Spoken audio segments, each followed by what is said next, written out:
평범해 보이는 알바생. 하지만 그녀에게는 누구도 모르는 비밀이 있었습니다. 바로 이 건물을 포함해 주변 7개 상가 건물의 진짜 주인이라는 것. 그런데 상견례 자리에서 터진 차가운 말들이 모든 걸 바꿔놓았습니다. 가난한 집 딸은 우리 집안에 어울리지 않아. 비오는 편의점 앞에서 가방이 휘둘러지는 순간 CCTV가 모든 걸 담아냈죠. 가난한 집 딸 주제 우리 집안 기웃대지 마. 그 모욕적인 말들이 그녀의 가슴을 후벼 팠습니다. 과연 그녀는 어떻게 이 모든 위기를 극복하고 진실을 밝혀낼까요? 사연 시작 전 구독과 좋아요는 무료입니다. 살짝 눌러주시면 오늘 하루 행운이 찾아올 거예요. 자, 그럼 오늘의 드라마 속으로 함께 들어가 볼까요? 서울 성북구 어느 골목, 비가 추적추적 내리는 밤이었습니다. 네온 사인이 흐릿하게 번지는 가운데 작은 편의점 하나가 환하게 불을 밝히고 있었죠. 시계 바늘이 밤 11시를 가리킬 무렵 검은 모자를 깊숙이 눌러 쓴 여자가 카운터 뒤에 서 있었습니다. 한서진, 48배 나이에도 또렷한 눈매를 가진 그녀는 명찰에 적힌 서진 파트타임이라는 글씨만큼 소각해 보였습니다. 편의점 유리창 너머로 보이는 골목은 구시가지 특유의 정겨운 풍경이었죠. 90년대식 간판들이 비에 젖어 더욱 낡아 보이고 좁은 골목길 사이사이로 오래된 상가들이 듬성듬성 자리 잡고 있었습니다. 골목 어귀에는 만복다방이라는 낡은 간판이 바람에 살랑거렸고 그 옆으로는 삼성이발관, 행운슈퍼 같은 추억 속 상호명들이 세월의 흔적을 간직한 채 여전히 자리를 지키고 있었습니다. 비가 내리는 밤이면 더욱 애틋해 보이는 풍경이었죠. 아가씨, 따뜻한 캔커피 어디 있어요? 중년 남성 손님이 문을 열고 들어오며 물었습니다. 빗물이 우산 끝에서 또르르 떨어지고 편의점 안은 따뜻한 공기로 가득했죠. 손님의 얼굴엔 하루 종일 고생한 흔적이 역력했습니다. 여기 있습니다. 지금 10일 행사 중이에요. 서진은 친절하게 미소 지으며 캔커피가 진열된 쪽을 가리켰습니다. 그 미소엔 진짜 따뜻함이 담겨 있었죠.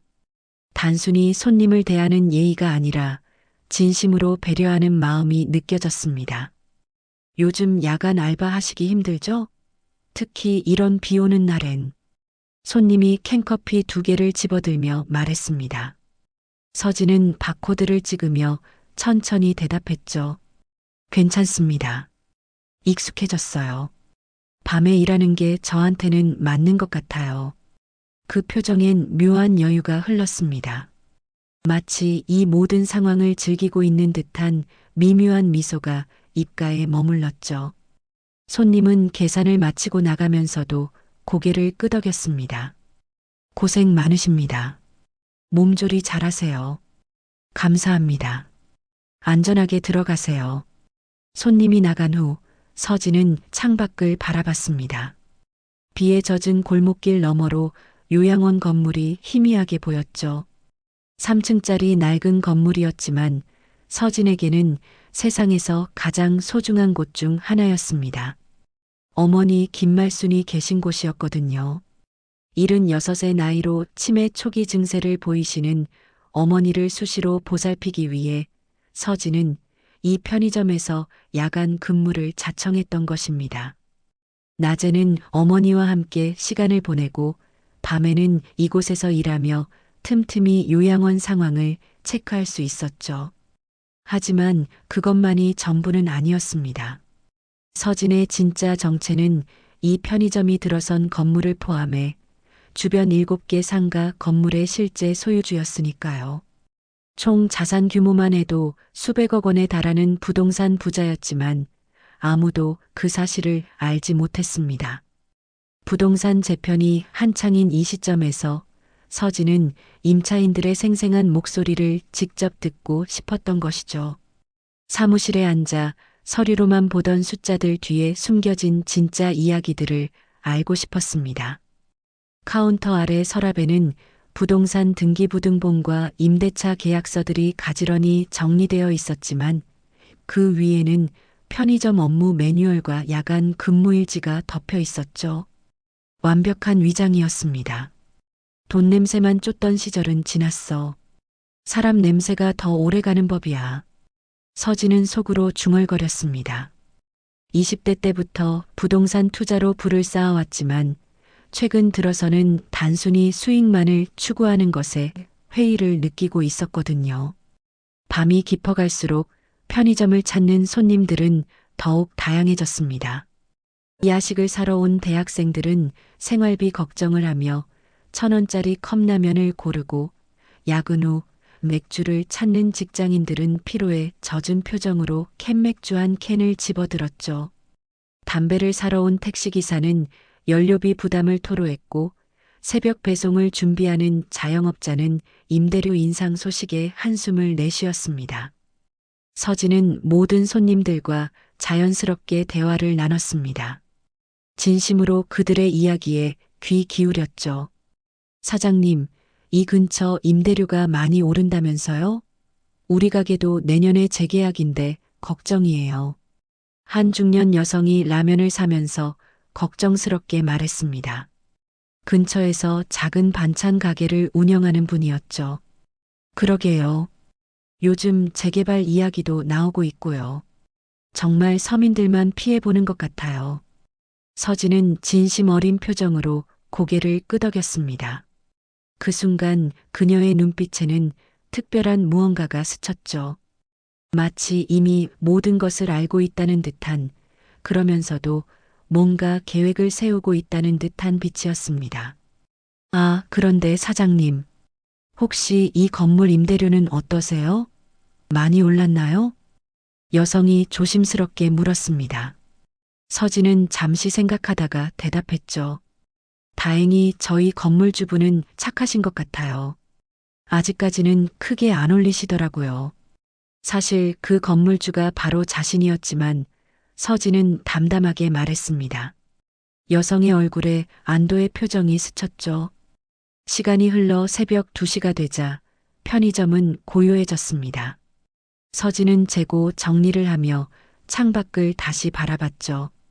비는 여전히 내리고 있었고 가로등 불빛이 젖은 아스팔트에 반짝거렸습니다.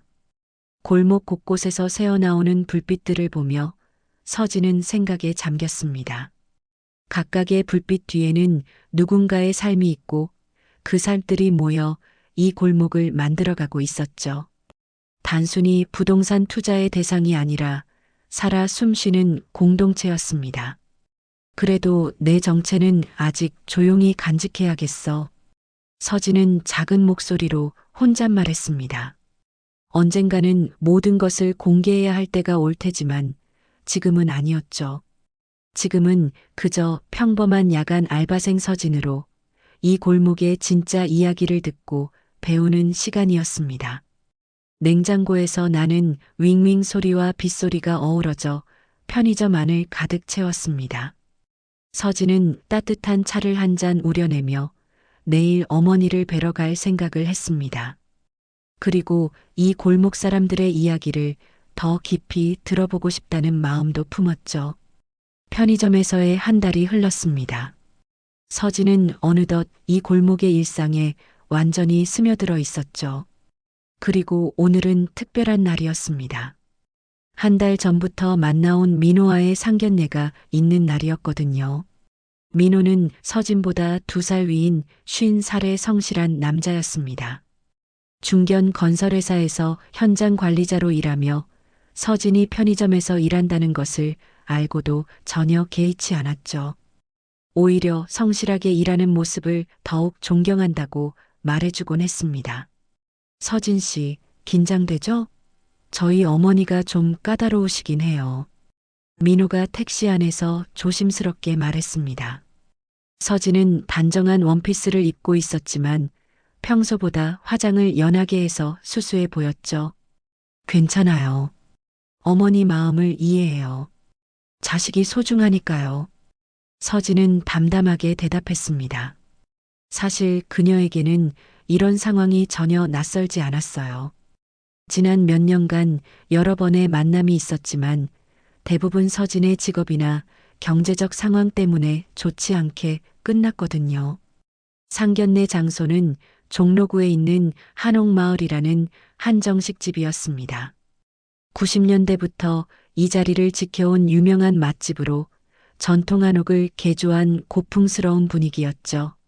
민호의 어머니 정양자가 직접 예약한 곳이었습니다. 어서 오세요. 정양자는 72세의 단아한 여성이었습니다. 회색 한복을 단정하게 차려입고 목에는 진주 목걸이를 걸고 있었죠. 첫인상부터 범상치 않은 기품이 느껴졌습니다. 안녕하세요. 처음 뵙겠습니다. 서진이 정중하게 인사를 드렸습니다. 정양자는 서진을 위아래로 훑어보며 미묘한 표정을 지었죠. 앉으세요. 식당의 분위기는 조용하고 고급스러웠습니다. 한옥 특유의 마루 바닥과 전통 목가구들이 세월의 무게를 느끼게 했죠. 창밖으로는 작은 정원이 보였고 석등 하나가 고즈넉하게 자리하고 있었습니다. 음식이 나오기 시작했습니다. 제철 나물과 생선구이, 갈비찜 등 정성스럽게 차려진 한상이었죠. 하지만 분위기는 점점 무거워졌습니다. 민호한테 들었는데 편의점에서 일하신다고요? 정양자가 젓가락을 들며 물었습니다.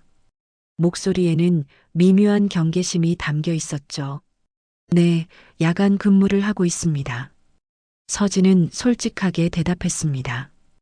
야간 근무요? 그럼 낮에는 뭘 하시고요? 어머니를 돌봐드리고 있어요. 요양원에 계시거든요. 서진의 답변에 정양자의 표정이 살짝 누그러졌습니다. 효심만큼은 인정할 만했거든요. 그래요. 그런데 앞으로 계획은 어떻게 되시나요? 계속 편의점에서 일하실 건가요? 질문이 점점 날카로워졌습니다. 민호가 중간에 끼어들려 했지만 정양자는 손짓으로 제지했죠. 어머니, 아니야. 우리 집안일이니까 분명히 해야 해. 정양자의 목소리가 차갑게 변했습니다. 그리고 마침내 결정적인 말이 나왔죠.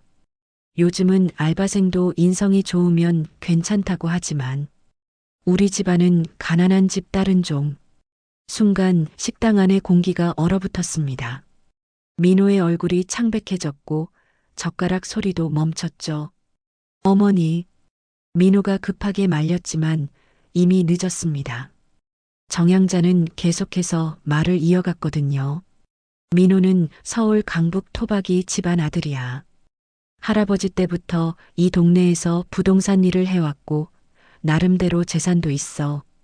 그런데 편의점 알바하는 사람과 어떻게 해? 어머니, 그만하세요. 민호의 목소리가 높아졌습니다. 하지만 서진은 오히려 조용했죠. 마치 이런 상황을 예상하고 있었다는 듯이 담담한 표정을 유지했습니다. 전 괜찮습니다. 서진이 천천히 입을 열었습니다. 제가 아직 가진 게 많지 않아서요. 어머님 말씀이 틀리지 않으세요. 그 말에 정양자는 잠시 당황했습니다. 분노하거나 화를 낼 줄 알았는데 오히려 이해한다는 반응이었거든요. 하지만 민호 씨를 진심으로 좋아한다는 건 확실해요. 그것만은 의심하지 말아주세요. 서진의 목소리에는 흔들림이 없었습니다. 정양자는 뭔가 말하려다가 입을 다물었죠. 식사는 그렇게 어색한 분위기 속에서 끝났습니다. 민호는 계속 미안해하며 어머니를 설득하려 했지만 정양자는 끝까지 마음을 열지 않았죠. 오늘은 이만 가보겠습니다. 맛있는 음식 감사했어요. 서진이 일어서며 정중하게 인사했습니다. 정양자는 고개도 돌리지 않았고 민호만이 안절부절 못하며 따라 나왔죠. 서진 씨, 정말 미안해요. 어머니가 원래 그런 분이 아닌데. 택시를 잡으며 민호가 말했습니다. 서진은 그의 손을 살짝 잡았죠. 괜찮아요. 시간이 해결해 줄 거예요. 하지만 서진의 마음속에는 다른 생각이 들끓고 있었습니다. 가난한 집딸이라는 말이 계속 귓가에 맴돌았거든요. 어린 시절부터 수없이 들어왔던 말이었지만 여전히 가슴을 찌르는 아픔이었습니다. 그날 밤 편의점에서 재고 정리를 하며 서진은 과거를 떠올렸습니다. 1997년 IMF 때 아버지의 사업이 망하고 가족이 뿔뿔이 흩어졌던 그 겨울을 말이죠. 어머니와 단둘이 남겨진 채 월세방에서 라면으로 끼니를 때우던 날들이었습니다. 그때 맹세했잖아. 다시는 무시당하지 않겠다고. 서진은 혼잣말했습니다. 그리고 카운터 서랍 깊은 곳에서 한 장의 서류를 꺼냈죠. 부동산 등기부등본이었습니다. 한서진의 이름으로 등록된 7채의 건물 목록이 적혀 있었거든요. 가난한 집딸이라. 서진은 쓸쓸한 미소를 지었습니다. 만약 정양자가 자신의 진짜 정체를 안다면 어떤 반응을 보일까요? 하지만 지금은 아직 때가 아니었습니다. 편의점 문이 열리며 단골 손님이 들어왔습니다. 사장님, 오늘도 고생 많으세요. 아니에요. 별일 없으시죠? 서진은 다시 평범한 편의점 알바생의 모습으로 돌아갔습니다. 하지만 그녀의 눈빛에는 이전과 다른 무언가가 깃들어 있었죠. 마치 큰 결심을 품고 있다는 듯한 조용하지만 강인한 의지가 느껴졌습니다. 비는 여전히 내리고 있었고 골목의 가로등이 흔들리며 그림자를 만들어내고 있었습니다. 상견례가 있은 지 이틀이 지났습니다. 서진은 평소처럼 편의점에서 야간 근무를 하고 있었는데 밖에는 또다시 비가 퍼붓고 있었죠. 가을비 특유의 쌀쌀함이 골목 전체를 감싸고 있었습니다. 시계가 밤 10시를 가리킬 무렵 편의점 문이 급하게 열렸습니다. 우산도 없이 비에 흠뻑 젖은 채로 들어온 사람은 다름 아닌 민호였죠. 서진 씨. 민호의 목소리에는 다급함이 배어 있었습니다.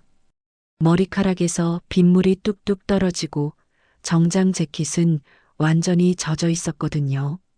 어머, 민호 씨. 왜 이렇게 젖어서? 서진이 수건을 가져다 주며 걱정스럽게 말했습니다. 민호는 숨을 고르며 말을 이었죠. 어머니가 또 뭔가 하려고 해요. 오늘 전화로 이상한 얘기를 하시더라고요.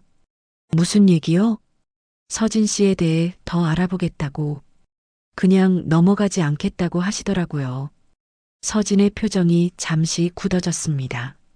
하지만 곧 평상시의 담담한 모습으로 돌아왔죠. 괜찮아요. 저도 각오는 하고 있었어요. 그때 편의점 밖에서 차 문이 닫히는 소리가 들렸습니다. 두 사람이 창밖을 바라보니 검은색 승용차 한 대가 골목 입구에 서 있었죠. 그리고 그 차에서 정양자가 내리는 모습이 보였습니다. 어머니가 왜 여기까지? 민호의 얼굴이 창백해졌습니다.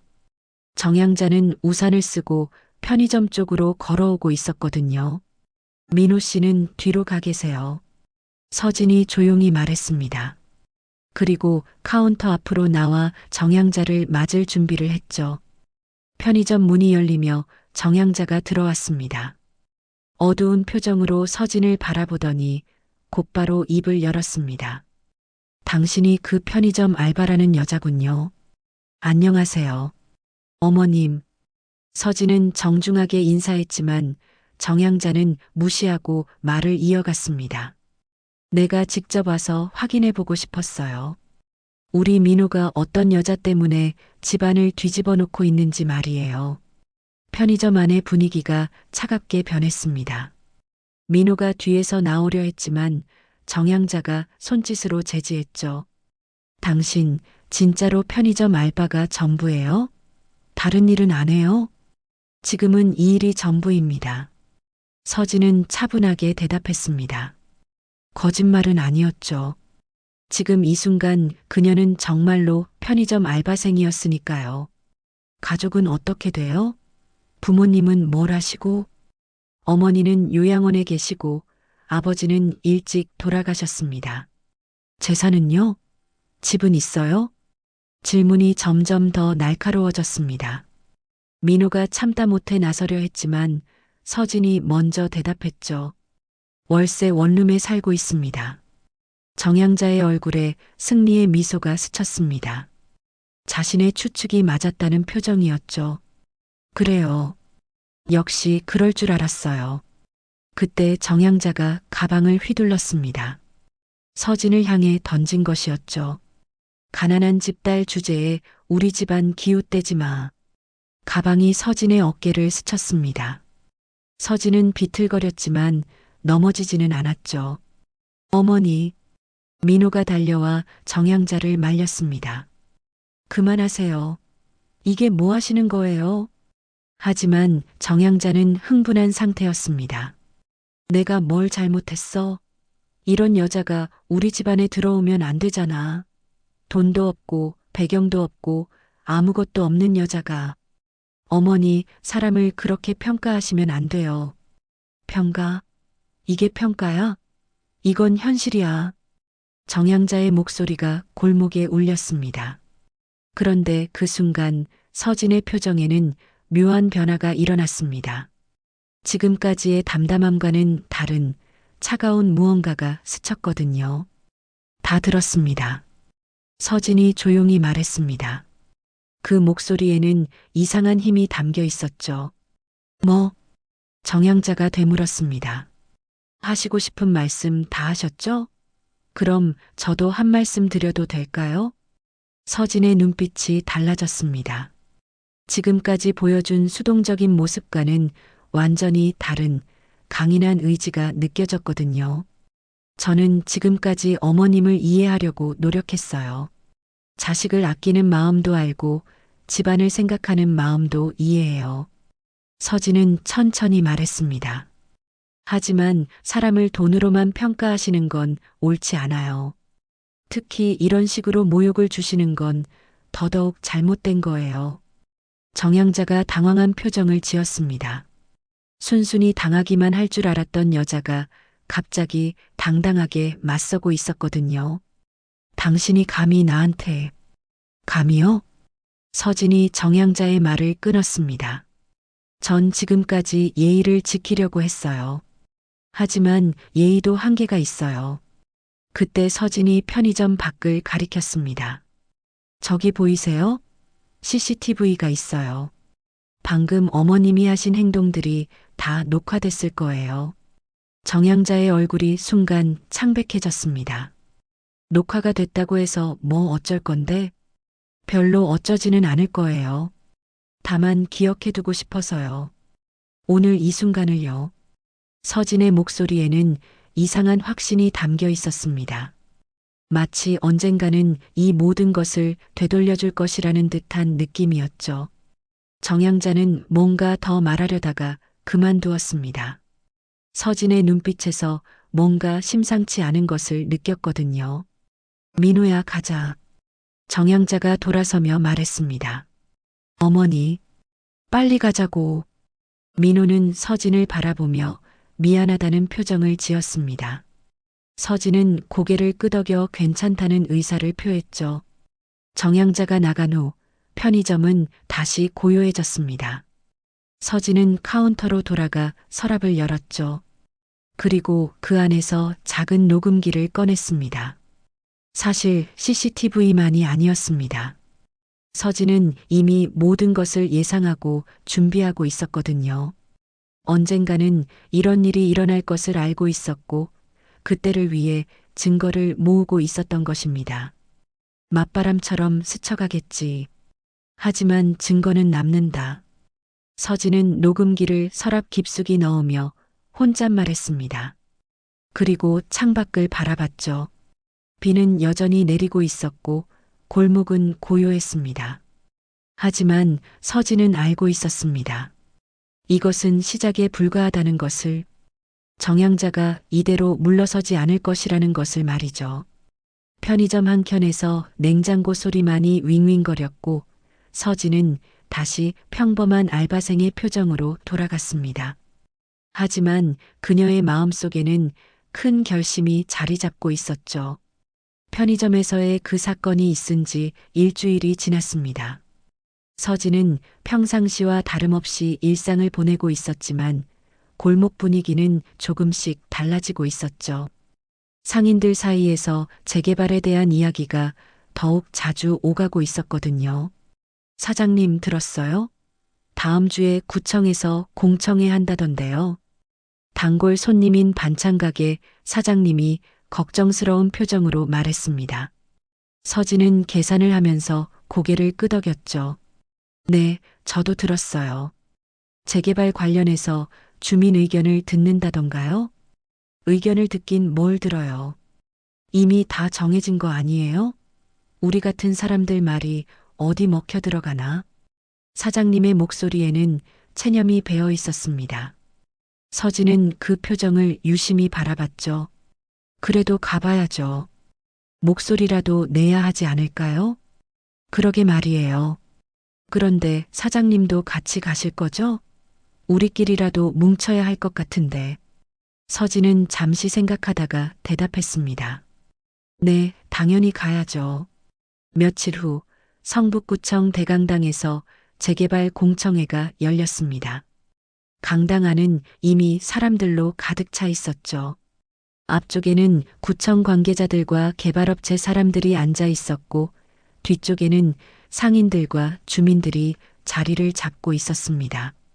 서진은 편의점 유니폼 대신 수수한 블라우스를 입고 뒤쪽 자리에 앉았습니다. 주변을 둘러보니 평소 편의점에서 자주 보던 얼굴들이 많이 보였죠. 임대료 폭등 반대, 서민 생존권 보장하라. 그 같은 손팻말들이 여기저기 보였습니다. 분위기는 사뭇 진지했죠. 그런데 서진의 시선이 앞쪽 귀빈석에 멈췄습니다. 정양자가 다른 지역 유지들과 함께 앉아 있는 것이 보였거든요. 정장 차림에 진주 목걸이를 한 모습이 주변 사람들과는 확연히 달라 보였습니다. 시민 여러분, 안녕하세요. 구청장이 마이크를 잡고 인사했습니다. 오늘은 우리 지역 발전을 위한 재개발 사업에 대해 여러분의 소중한 의견을 듣고자 이 자리를 마련했습니다.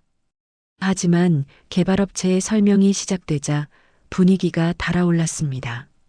화려한 조감도와 함께 나온 계획안에는 대형 상업시설과 고급 아파트만 가득했거든요. 저희는 이 지역을 서울 북부의 새로운 랜드마크로 만들어 나갈 계획입니다. 개발업체 대표의 말에 뒤에서 야유가 터져 나왔습니다. 그래서 우리는 어디로 가라는 거야? 30년째 여기서 장사해온 사람들은 생각 안 해? 목소리가 점점 커졌습니다. 서진은 조용히 자료를 살펴봤죠. 그런데 뭔가 이상했습니다. 임차인 보호조항이 빠져 있었거든요. 잠깐만요. 서진이 손을 들고 일어났습니다. 강당이 조용해졌죠. 자료를 보니까 기존 상인들을 위한 보호조항이 빠져 있는 것 같은데요. 대체 상가 마련이나 임대료 보장 같은 내용이 전혀 없네요.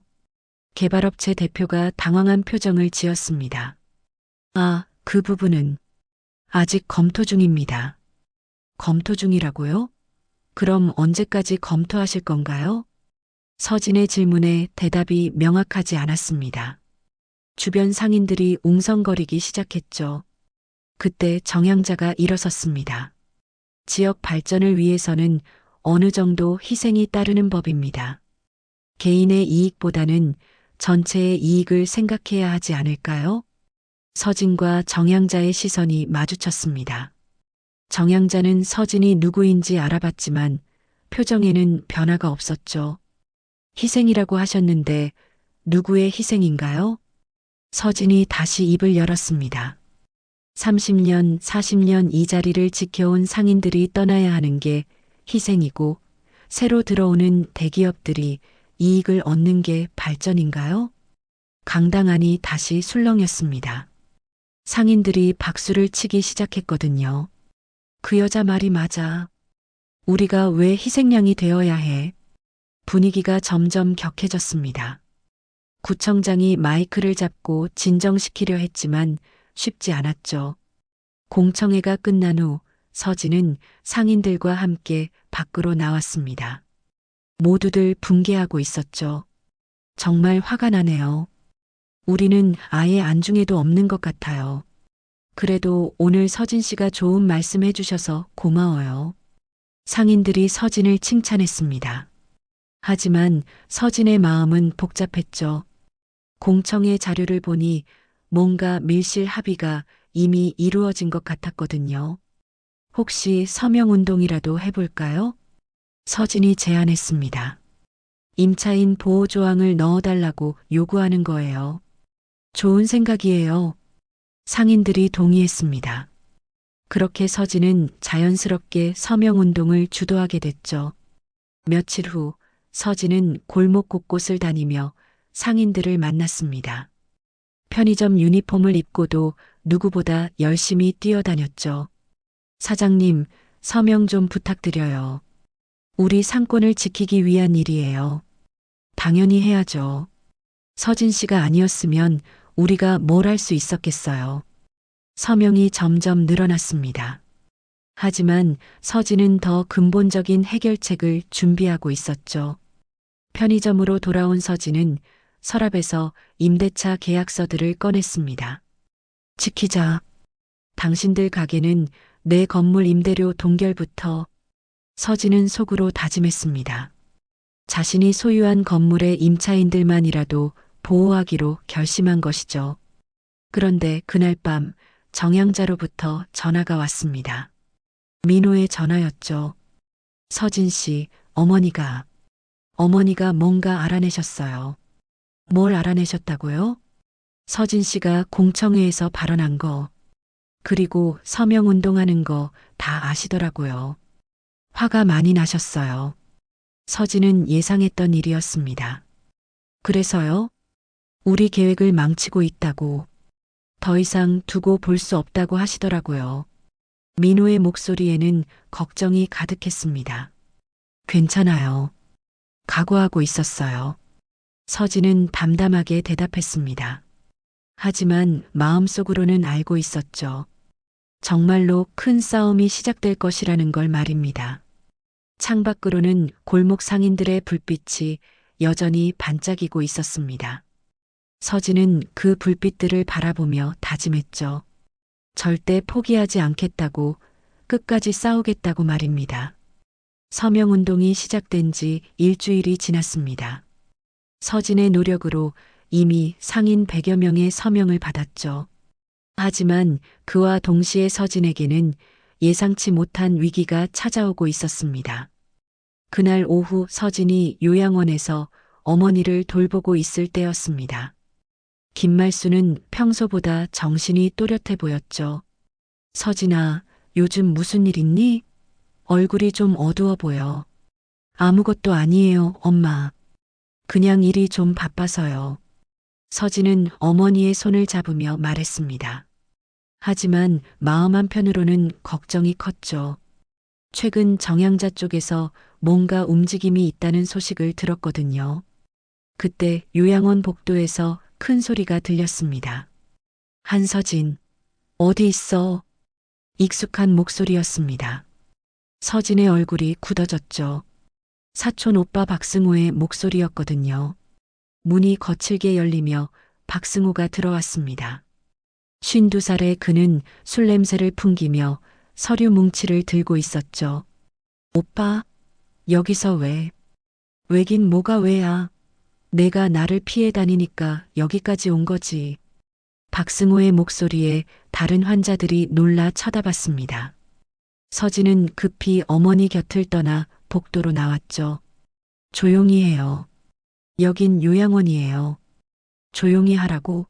내가 우리 가족 재산 독차지해 놓고 조용히 하라고. 박승호가 서류를 휘두르며 소리쳤습니다. 무슨 소리예요? 이 서류 봐. 고모가 남긴 빌딩 지분 말이야. 그게 내가 독차지할 재산이냐? 서진은 서류를 받아 들여다봤습니다. 허위로 작성된 상속 관련 서류였죠. 이게 뭐예요? 이런 서류는 본 적도 없어요. 본 적 없다고? 그럼 내가 지금 가지고 있는 건물들은 어떻게 설명할 거야? 박승호의 목소리가 점점 커졌습니다. 주변 사람들이 수군거리기 시작했죠. 오빠가 뭘 알고 있는 거예요? 서진의 표정이 차갑게 변했습니다. 다 안다고. 내가 편의점 알바하는 척 하면서 실제로는 몇백억짜리 건물들 가지고 있는 거 말이야. 순간 서진의 얼굴이 창백해졌습니다. 자신의 정체가 발각된 것이었죠. 누구한테 들었어요? 그게 중요해. 어쨌든 이제 다 끝났어. 이 서류대로 재산 분할하자. 박승호가 허위 상속 계약서를 들이밀었습니다. 허위 서류로 협박하지 마요. 법적으로 아무 효력 없는 거 오빠도 알잖아요. 서진은 침착하게 대응했지만 마음속으로는 큰 충격을 받았습니다. 누군가가 자신을 조사했다는 것이 분명했거든요. 그날 밤 편의점으로 돌아온 서진에게 또 다른 충격이 기다리고 있었습니다. 은행에서 온 공문이었죠. 대출 만기 연장 보류 통지서. 서진의 손이 떨렸습니다. 자신 명의의 건물들에 대한 대출이 갑자기 연장 거절당한 것이었죠. 전화를 걸어봤지만 은행 측의 답변은 명확하지 않았습니다. 죄송합니다만 본점 방침이 바뀌어서 재심사가 필요할 것 같습니다. 서진은 직감적으로 알았습니다. 누군가가 뒤에서 조작하고 있다는 것을 말이죠. 다음 날 더 큰 충격이 기다리고 있었습니다. 구청에서 나온 안전진단 결과였죠.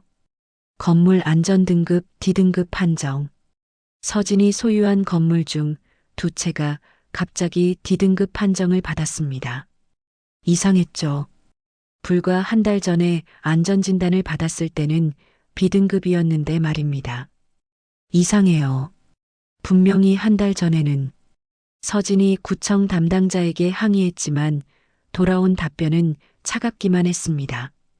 재검사 결과입니다. 이해 신청은 가능하지만 시간이 걸릴 겁니다. 서진은 모든 것이 연결되어 있다는 것을 깨달았습니다. 박승호의 갑작스러운 출연, 은행 대출 거절, 그리고 건물 안전진단까지 모든 것이 동시에 일어날 수는 없었거든요. 그날 저녁 편의점에 임차인들이 찾아왔습니다. 모두들 걱정스러운 표정이었죠. 사장님, 소문 들었어요. 이 건물이 재개발 대상이 될 수도 있다던데요. 혹시 우리 임대료도 오르는 건 아니죠? 서진은 안심시키려 했습니다. 걱정 마세요. 제가 알아보고 있어요. 하지만 마음속으로는 불안했습니다. 모든 것이 동시에 무너져 내리고 있었거든요. 그때 민호가 편의점으로 들어왔습니다. 표정이 심각했죠. 서진 씨, 얘기 좀 할까요? 두 사람은 편의점 뒤편으로 나갔습니다. 내가 어머니를 막지 못했어요. 민호의 목소리에는 죄책감이 가득했습니다. 무슨 말이에요? 어머니가 서진 씨에 대해 조사를 시켰어요. 그리고 건물 소유주라는 것도 알아냈고 서진의 예상이 맞았습니다. 그래서 이런 일들이 일어나는 거군요. 미안해요. 정말 미안해요. 어머니가 구청이나 은행 쪽에 아는 사람들이 많거든요. 민호가 고개를 숙였습니다. 그런데 왜 저한테만 이런 일이?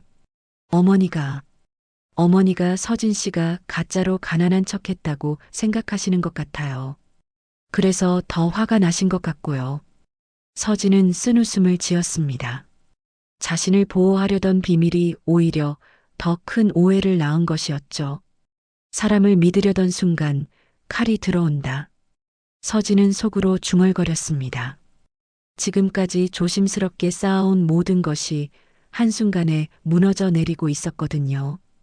그날 밤 요양원에서 전화가 왔습니다. 보호자님, 어머님 상태가 갑자기 나빠지셨어요.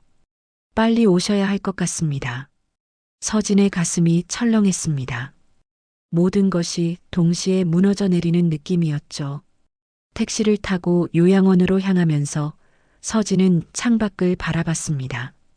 자신이 그토록 지키려던 골목의 불빛들이 멀어져 가고 있었죠. 내가 뭘 잘못했을까? 서진은 혼자 중얼거렸습니다. 선한 의도로 시작한 일들이 모두 잘못된 방향으로 흘러가고 있었거든요. 하지만 포기할 수는 없었습니다. 어머니도 골목 사람들도 그리고 자신도 지켜내야 했으니까요. 요양원에 도착한 서진의 얼굴에는 굳은 결심이 서려 있었습니다. 요양원 침실은 고요했습니다. 김말수는 산소 마스크를 쓰고 누워 있었고 서진은 그 곁에서 어머니의 손을 꼭 잡고 있었죠. 의사는 상태가 급격히 악화됐다고 했습니다. 치매로 인한 합병증이 생긴 것이었어요. 엄마. 서진의 목소리가 떨렸습니다. 어머니는 간헐적으로 눈을 뜨며 서진을 바라봤죠. 서진아. 우리 서진이. 네, 엄마.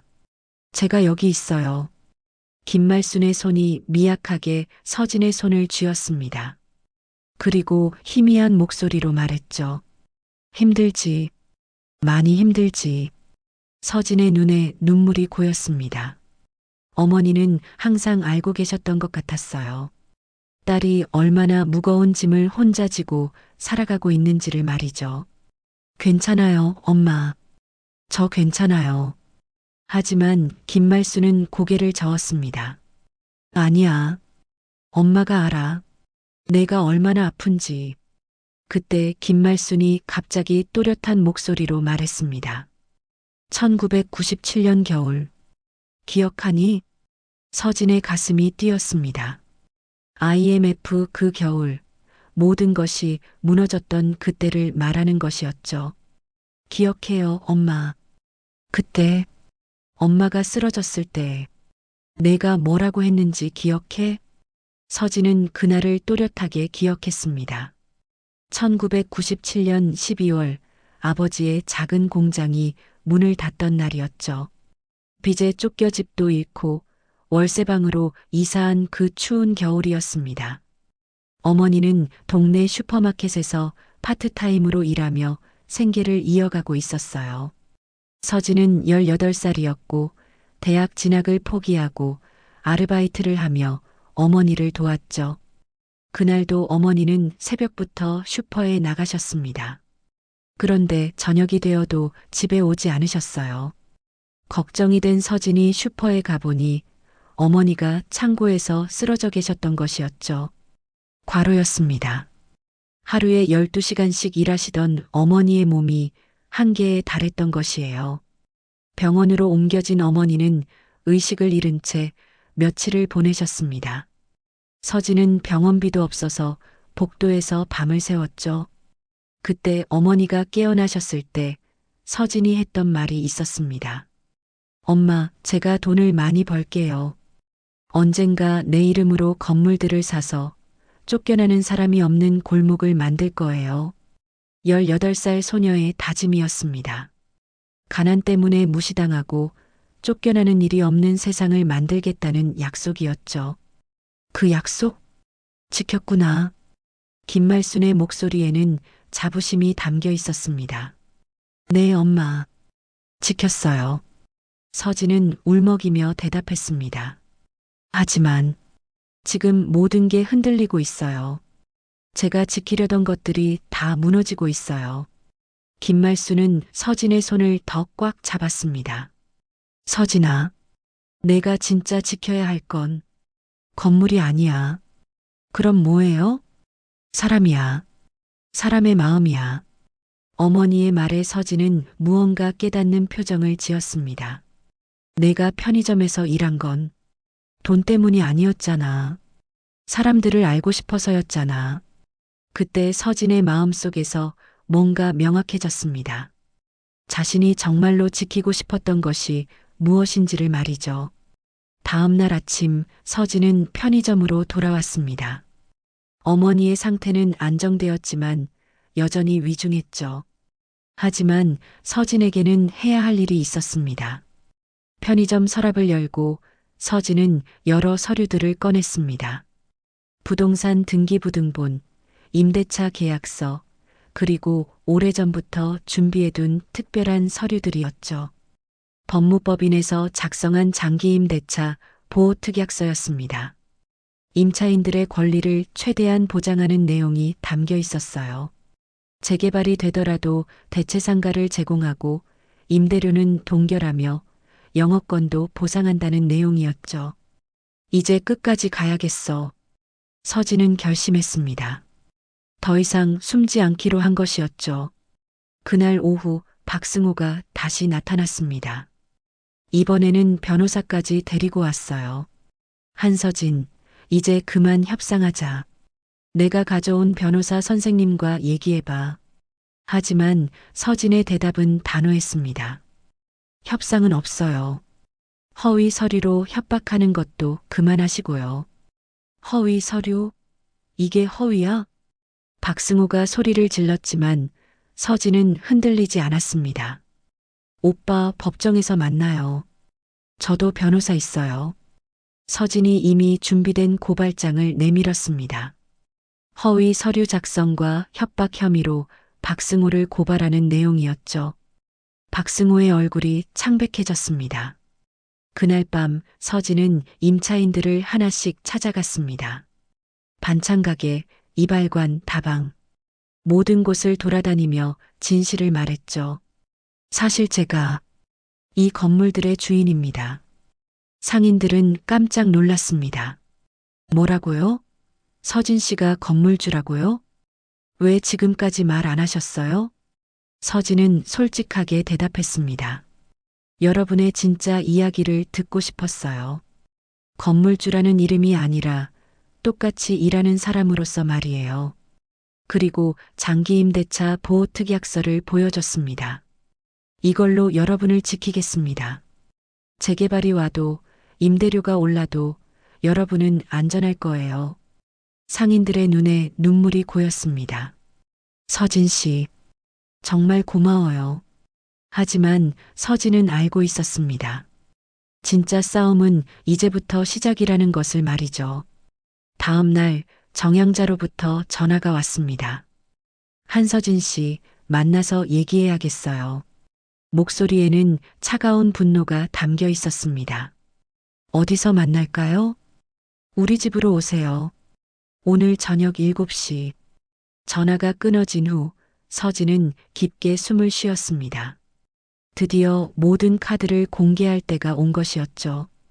편의점 거울에 비친 자신을 바라보며 서진은 마지막으로 편의점 유니폼을 정리했습니다. 내일부터는 더 이상 숨지 않을 것이었거든요. 가면을 벗을 시간이야. 구청 대회의실은 긴장감으로 가득했습니다. 지역 인사들과 언론, 상인들이 모여 재개발 최종 간담회를 위해 자리를 잡고 있었죠. 정양자는 앞쪽 귀빈석에 앉아 여유로운 표정을 지었습니다. 모든 것이 자신의 계획대로 흘러가고 있다고 생각했거든요. 오늘 간담회로 재개발 계획이 최종 확정될 예정입니다. 구청장의 말에 상인들 사이에서 한숨이 터져 나왔습니다. 그들 대부분은 이미 체념한 표정이었죠. 그때 회의실 문이 열렸습니다. 서진이 들어왔는데 평소와는 완전히 다른 모습이었어요. 편의점 유니폼 대신 깔끔한 정장을 입고 서류 가방을 들고 있었죠. 머리도 단정하게 올린 모습이 전혀 다른 사람 같았습니다. 저기, 서진 씨 아니야? 왜 저렇게 차려입고? 상인들이 웅성거렸습니다. 정양자도 서진을 보며 미간을 찌푸렸죠. 죄송합니다. 중요한 자료가 있어서 늦었습니다. 서진이 마이크 앞으로 걸어갔습니다. 구청장이 당황스러워했죠. 실례지만 발언권은 제가 이 지역 최대 부동산 소유주 한서진입니다. 서진의 말에 회의실이 순간 조용해졌습니다. 정양자의 얼굴이 창백해졌죠. 뭐라고요? 저는 한서진입니다. 이 일대 7개 상가 건물의 소유주입니다. 서진이 부동산 등기부등본을 스크린에 띄웠습니다. 한서진 명의로 된 건물들의 목록이 나타났죠.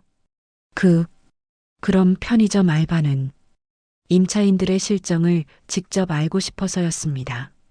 건물주라는 이름이 아니라 똑같이 일하는 사람으로서 말이죠. 회의실이 다시 술렁였습니다. 상인들은 놀란 표정으로 서진을 바라봤어요. 서진은 계속해서 말했습니다. 그런데 이 과정에서 몇 가지 문제를 발견했습니다. 스크린이 바뀌며 CCTV 영상이 재생됐습니다. 비 오는 밤 정양자가 편의점 앞에서 서진을 향해 가방을 휘두르는 장면이었죠. 이 영상은 일주일 전 촬영된 것입니다. 정양자 씨가 저를 가난한 집 딸이라며 모욕하고 폭력을 행사하는 장면입니다. 정양자가 자리에서 일어났습니다. 그건 또한 녹음 파일도 있습니다. 서진이 녹음기를 틀었습니다. 정양자의 목소리가 회의실에 울려 퍼졌죠. 가난한 집 딸 주제에 우리 집안 기웃대지 마. 회의실이 다시 조용해졌습니다. 언론진들이 카메라를 들이댔고 플래시가 터졌죠. 하지만 저는 가난한 집 딸이 아닙니다. 서진의 목소리에는 확신이 담겨 있었습니다. 제 총 자산은 3천억 원입니다. 그 대부분을 이 상권에 투자했습니다. 회의실이 웅성거렸습니다. 3천억이라는 숫자에 모두들 놀란 것이었죠. 그런데 왜 이렇게 많은 돈을 이곳에 투자했을까요? 서진이 다시 스크린을 바꿨습니다. 이번에는 설계도가 나타났어요. 사람이 떠나지 않는 골목을 만들고 싶었기 때문입니다. 화면에는 임차인 보호 설계도가 나타났습니다. 기존 상점들을 그대로 유지하면서도 현대적으로 개선한 계획안이었죠. 여기 보시는 것은 대체상가 배치도입니다. 재개발이 되더라도 기존 상인분들이 계속 영업하실 수 있도록 준비했습니다. 상인들의 얼굴에 희망이 떠올랐습니다. 그리고 이것은 임대료 동결안입니다. 향후 10년간 임대료를 동결하겠다는 약속입니다. 박수가 터져 나왔습니다. 상인들이 감격하며 박수를 쳤죠. 하지만 서진은 여기서 멈추지 않았습니다. 그런데 최근 몇 가지 방해 공작이 있었습니다. 서진이 새로운 서류를 꺼냈습니다. 박승호 씨의 허위 상속계약서 사건, 그리고 정양자 씨의 인허가 로비 정황입니다. 정양자의 얼굴이 더욱 창백해졌습니다. 저는 모든 증거를 가지고 있습니다. 구청 관계자들과의 부적절한 접촉, 은행 대출 거절 압력, 그리고 건물 안전진단 조작 시도까지 말입니다. 구청장이 당황한 표정을 지었습니다. 그때 민호가 자리에서 일어났습니다. 그의 얼굴에는 결연한 표정이 떠올라 있었죠. 어머니, 사과하셔야 합니다. 민호야, 우리 집안이 틀렸어요. 서진 씨에게 잘못했어요. 민호의 목소리에는 흔들림이 없었습니다. 사람을 돈으로만 평가하고 모욕을 준 것은 잘못된 일입니다. 정양자가 말없이 서 있었습니다. 모든 시선이 그녀에게 집중됐죠. 어머니, 진실의 편에 서주세요. 민호의 간청에 정양자의 표정이 조금씩 변했습니다. 자존심과 양심 사이에서 갈등하는 모습이었죠. 언론진들의 카메라가 계속 돌아가고 있었습니다. 이 모든 것이 생중계되고 있었거든요. 정양자 씨, 뭔가 하실 말씀이 있으시나요? 기자가 마이크를 들이댔습니다. 정양자는 한참을 망설이다가 천천히 입을 열었습니다. 저는 그 순간 모든 사람들이 숨을 죽이고 정양자를 바라봤습니다. 과연 그녀가 어떤 선택을 할 것인지, 그리고 이 상황이 어떻게 마무리될 것인지 아무도 예측할 수 없었죠. 서진은 차분하게 정양자를 바라봤습니다. 분노나 원망이 아닌 이해하려는 눈빛이었어요.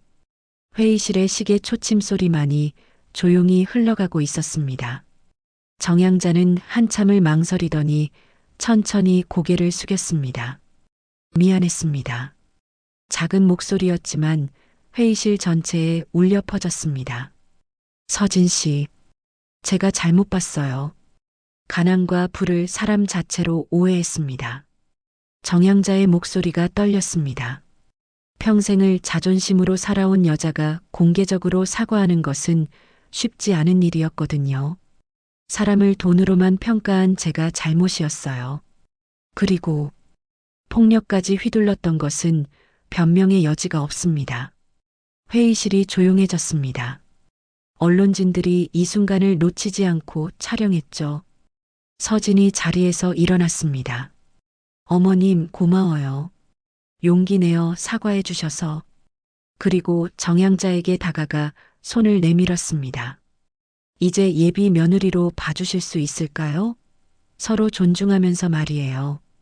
정양자가 서진의 손을 잡았습니다. 그 순간 플래시가 터졌고 박수가 터져 나왔죠. 그래, 우리 다시 시작하자꾸나.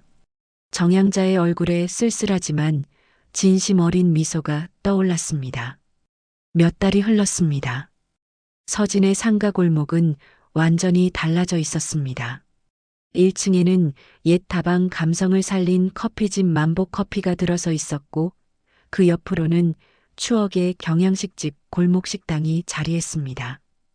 오래된 수선집도 바느질 할머니라는 이름으로 단장을 마쳤죠. 모든 상점들이 장기 계약을 맺었습니다. 서진이 약속한 대로 임대료는 동결되었고 상인들은 안정적으로 영업할 수 있게 됐거든요. 골목 초입에는 특별한 공간이 하나 생겼습니다. 상권기업관이라는 작은 전시 공간이었어요. IMF 시절의 흑백 사진들과 함께 조그만 삐삐와 동전 공중전화기가 전시되어 있었습니다. 그 시절을 기억하는 사람들의 이야기와 함께 말이죠. 이 골목의 역사를 잊지 말자는 뜻이에요. 서진이 기자에게 설명했습니다. 부의 크기가 아니라 누구와 어떻게 나누느냐가 진짜 가치라고 생각해요. 어느 저녁 서진과 민호는 골목 어귀의 포장마차에서 어묵을 나눠 먹고 있었습니다. 간판에는 새로 그린 불빛이 따뜻하게 빛나고 있었죠. 서진 씨, 정말 고마워요. 어머니를 변화시켜 주셔서. 민호가 진심으로 말했습니다. 아니에요. 어머님이 스스로 변하신 거예요. 저는 기회만 드린 것뿐이에요. 서진이 어묵을 한 입 베어물며 대답했습니다. 그런데 가끔 생각해봐요. 만약 제가 처음부터 정체를 밝혔다면 어땠을까 하고요. 아마 진짜 이야기를 들을 수 없었을 거예요. 사람들이 솔직해지지 못했을 테니까요. 민호의 말에 서진이 고개를 끄덕였습니다. 그때 정양자가 포장마차로 다가왔습니다. 예전처럼 화려한 차림이 아니라 수수한 옷차림이었어요. 여기 있었구나. 어머니.